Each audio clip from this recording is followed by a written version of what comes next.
एक समय की बात है, महात्मा बुद्ध अपने शिष्यों के साथ कुटिया में बैठे थे और ज्ञान चर्चा का विषय आरंभ था। शिष्यों के आग्रह करने पर उन्होंने एक कहानी का आरंभ किया। कहानी कुछ इस प्रकार थी, ज्ञान से हुई मोक्ष की प्राप्ति। एक समीर नाम का जल्लाद मगध राजमहल के पीछे बने कस्बे में रहता था।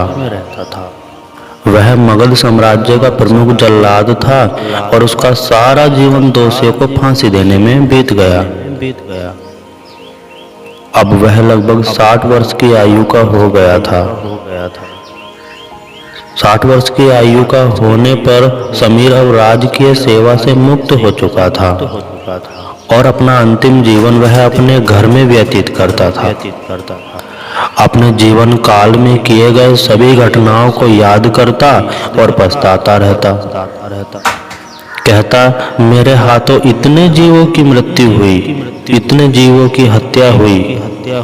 बस यही सोच विचार करते हुए वह नहा धोकर तैयार हुआ और जैसे ही खाना खाने के लिए बैठा, दरवाजे पर एक आवाज आई।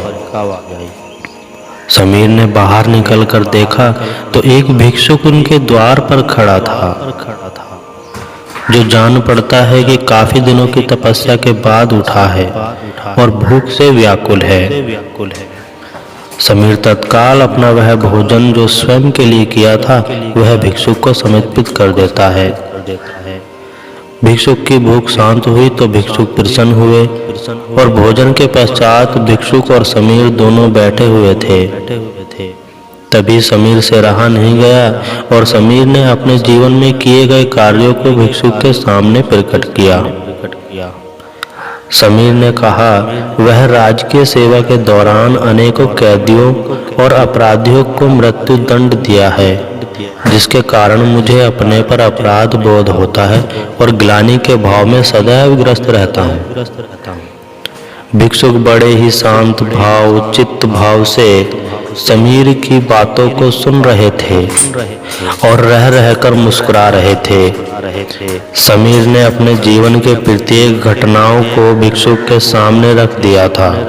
समीर की सभी बातें समाप्त होने के बाद भिक्षुक ने उसे दोनों हाथों से उठाया और अपने हृदय से लगा लिया। कहा, वत्स, तुमने यह सब क्या स्वयं किया है या फिर किसी के आदेश के कारण? भिक्षुक बोले। समीर बोल पड़ा, यह सब सिद्ध होने के बाद राजा के आदेश पर यही मैंने मृत्युदंड दिया। वत्स, फिर तुम दोषी कैसे हुए? तुमने तो अपने स्वामी के आदेशों का पालन किया है। ऐसा कहते हुए भिक्षुक ने समीर को धम्म के उपदेशों को सुनाया। उपदेश पूर्ण भिक्षुक वापस लौट गए। समीर जैसे ही भिक्षुक को विदा कर वापस आता है, उसकी मृत्यु हो जाती है, जिसके उपरांत उसे मोक्ष की प्राप्ति होती है। कहानी अंत कर महात्मा बुद्ध शांत हुए। महात्मा बुद्ध के शिष्य इस पूरी घटना को ध्यान से सुन रहे थे। उन्होंने महात्मा बुद्ध से पूछ ही लिया, जिसने जीवन भर अनेकों हत्याएं की थी, वह मोक्ष कैसे प्राप्त कर सकता है? अब ये महात्मा बुद्ध के शिष्यों के मन में सवाल जगह कर गया।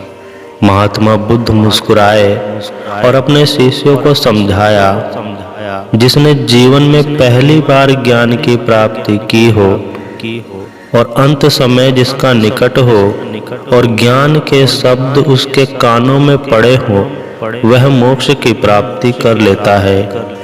महात्मा बुद्ध ने बताया, हजारों हजार शब्दों से उपदेश व्यर्थ है। हजारों हजार शब्दों के उपदेश व्यर्थ है जब तक व्यक्ति का मन शांत न हो।